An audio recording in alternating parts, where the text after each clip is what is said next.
If you have $2,000 available and you're looking for business ideas, you may have more options than you think. The important thing isn't finding somewhere to spend the entire $2,000. It's finding a business you can realistically start, market, operate, and grow without taking on unnecessary overhead. When most people think about starting a business, they picture something expensive. A storefront, inventory, equipment, employees, insurance, and thousands of dollars in monthly expenses. But you don't necessarily need a traditional business setup to become an entrepreneur. With a $2,000 investment, you could explore several different types of businesses, especially if you're willing to operate from home. You could consider freelancing, consulting, tutoring, reselling, content creation, digital products, social media services, local service businesses, online businesses, or different forms of direct marketing. The right choice depends on your skills, available time, interest, financial situation, and how you're planning to find customers or prospects.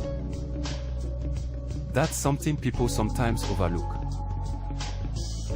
Starting the business is only one part of the equation. You also have to market it. You could have an incredible product or service, but if nobody knows your business exists, generating revenue becomes much more difficult.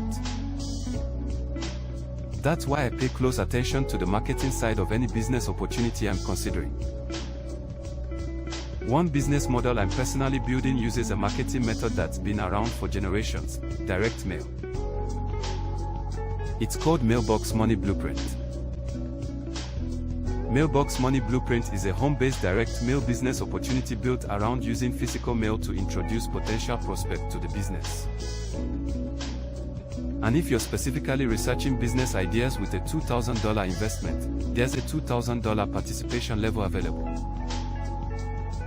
But there are also lower participation levels of $250, $500, and $1,000.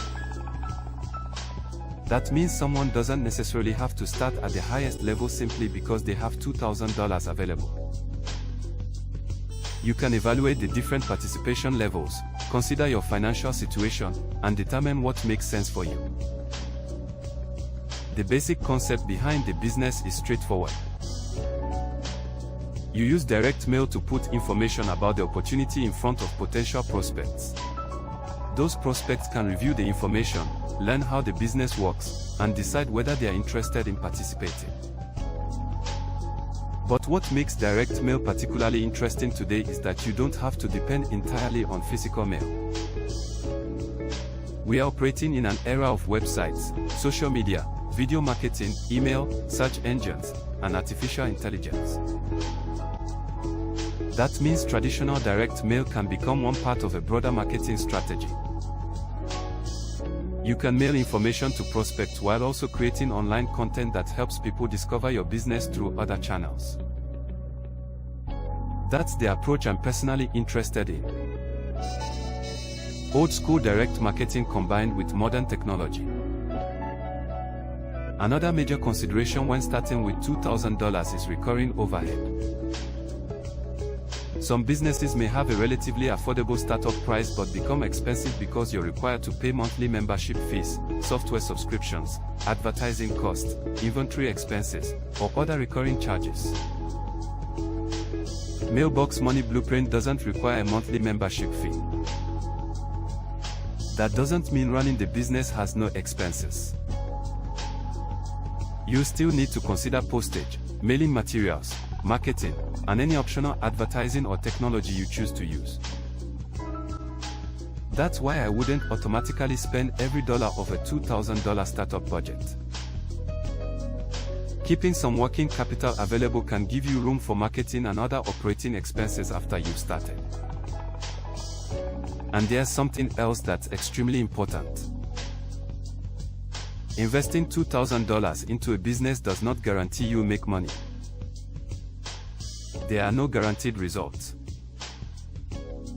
Your results can depend on your marketing, consistency, expenses, decisions, effort, skills, and how effectively you operate the business.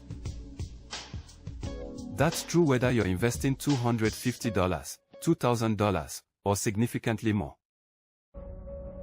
So if you're researching business ideas with a $2,000 investment, look beyond the initial price.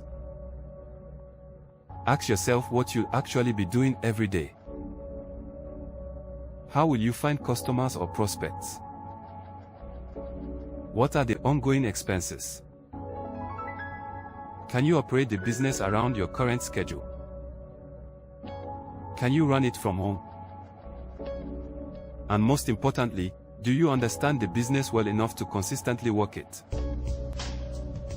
That's how I would approach a $2,000 business investment. Don't just look for somewhere to put your money. Look for something you can actually build. And if a home-based direct mail business sounds interesting to you, take a closer look at Mailbox Money Blueprint. Learn how the business works, review the different participation levels, understand the expenses and responsibilities involved, and decide whether it fits your goals and financial situation. Because having $2,000 gives you options. The goal is choosing an option that gives you a realistic starting point and a business you're prepared to consistently